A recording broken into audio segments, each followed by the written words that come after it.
Perfecto, creo que ya estamos. Creo que ya estamos. Sí. Yo no te estoy viendo, pues me voy a perder ese gusto durante esta hora. Nos da una buena excusa para tomarnos pronto un café, mi estimado Jerónimo. Así es, amigo. No, yo Y, sí te estoy viendo.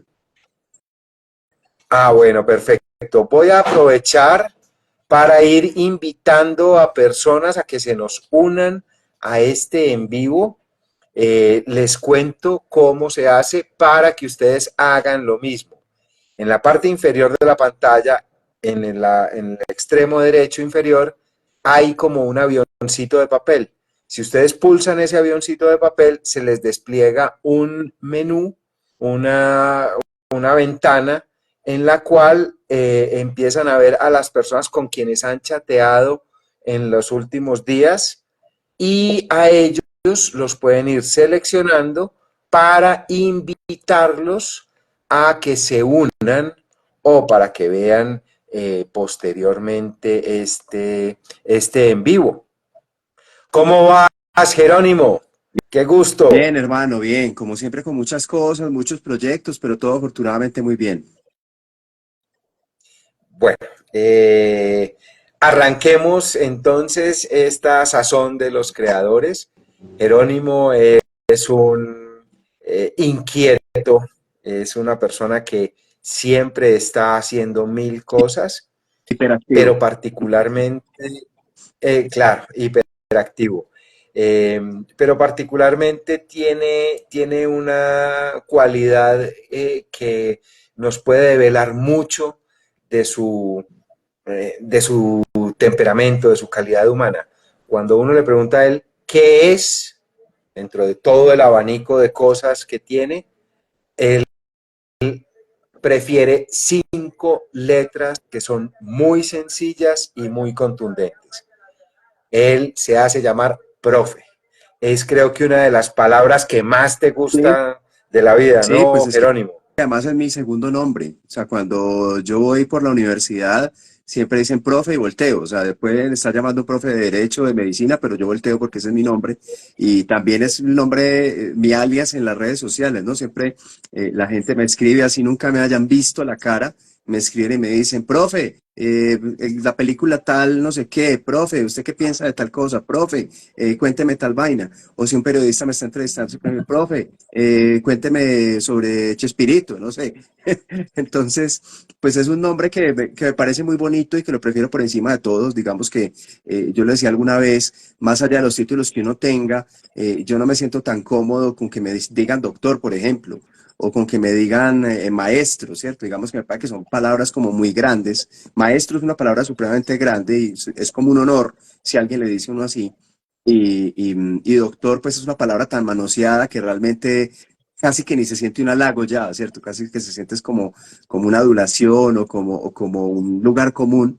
En cambio, profe tiene una característica muy bonita, ¿no? Profe tiene como un sentido de cercanía, de familiaridad. Inclusive tú sabes que yo tengo un cortometraje que se llama Profe y justo fue por eso, como por darle un homenaje a esa palabra tan linda que además me conecta con mi mamá y con mi abuela, porque mi mamá y mi abuela eran Allá iba. profesoras, ¿cierto? Entonces, pues es como un honor es el verdadero honor para mí ser profe porque pues es un tema de legado familiar prácticamente.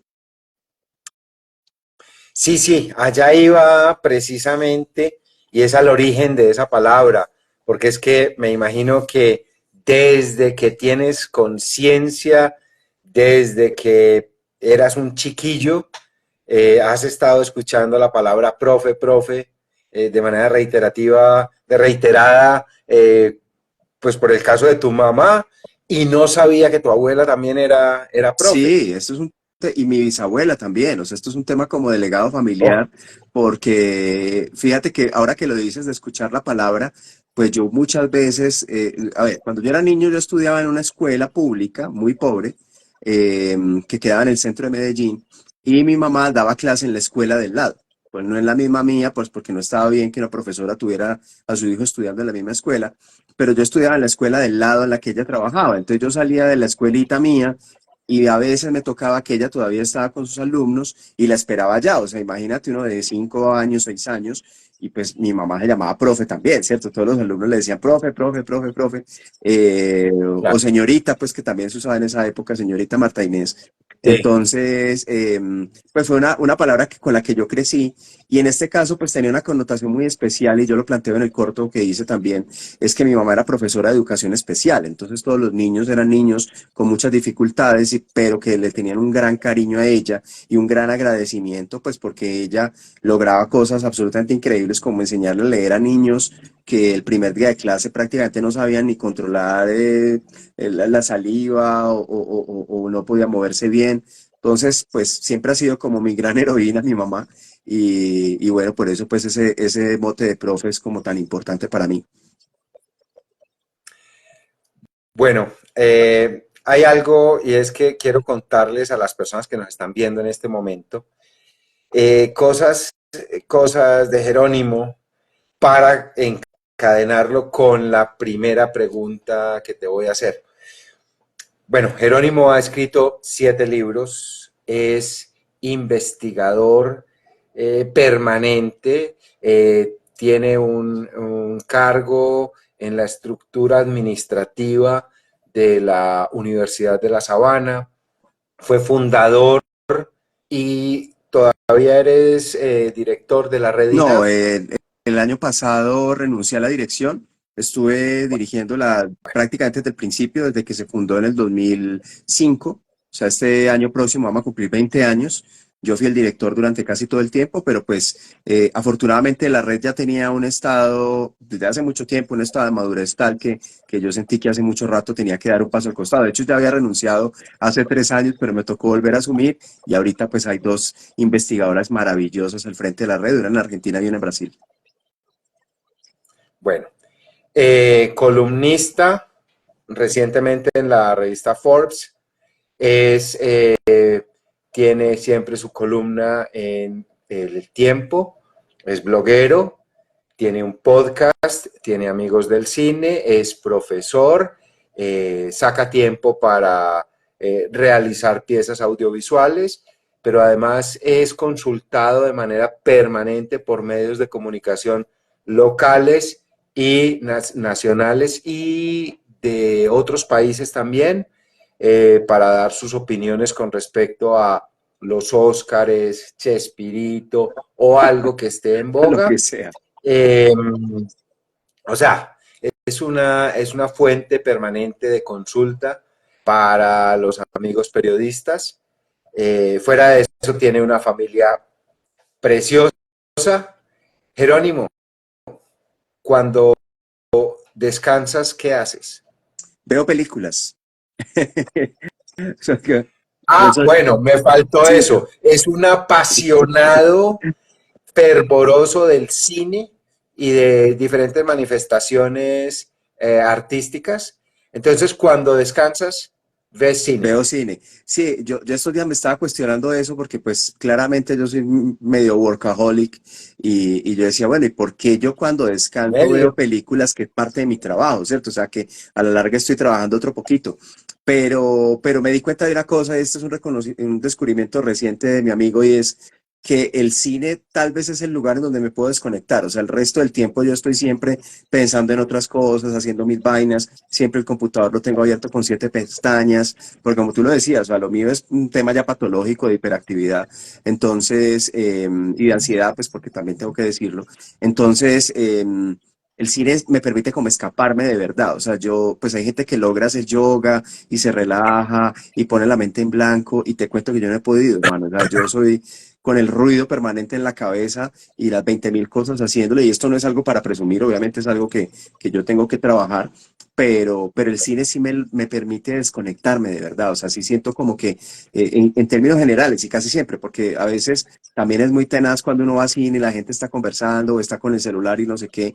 Entonces, pues yo me acostumbré a ir a cine a horas poco usuales para el resto del mundo, a películas, por supuesto, a las que va muy poca gente. Entonces, porque valoro mucho eso, ¿cierto? Es como una especie de santuario para mí, estar en un lugar en donde estoy completamente conectado con lo que estoy viendo y no estoy pensando en otras cosas como usualmente me pasa.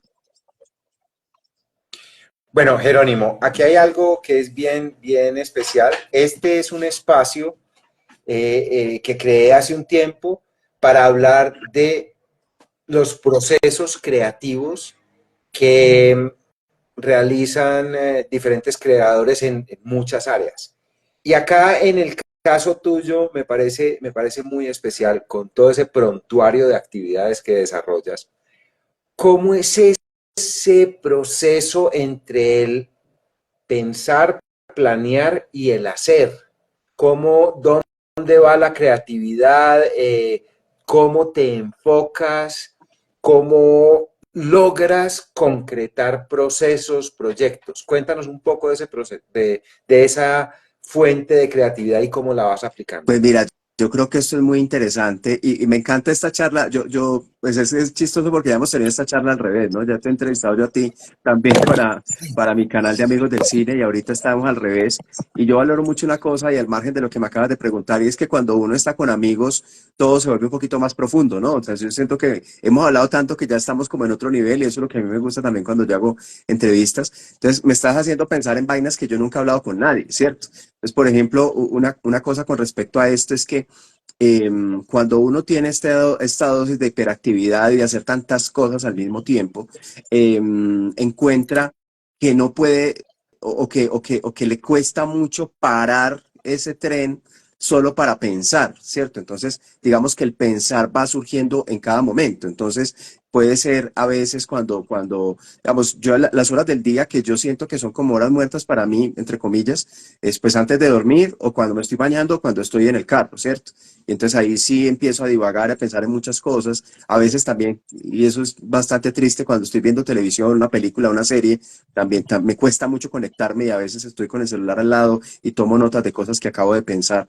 Entonces, pues también en la conversación, a mí me gusta mucho conversar y tú lo sabes, y en parte porque con las conversaciones me salen siempre los proyectos, ¿cierto? Ahorita, por ejemplo, aquí se acaba de conectar mi amigo Mauricio de gente que hace cine, que también tuvimos Gente que hace una charla cine, muy chévere. un abrazo para Y Mauricio. entonces, bueno, y Alberto Gómez, que se acaba de unir también. Alberto Gómez.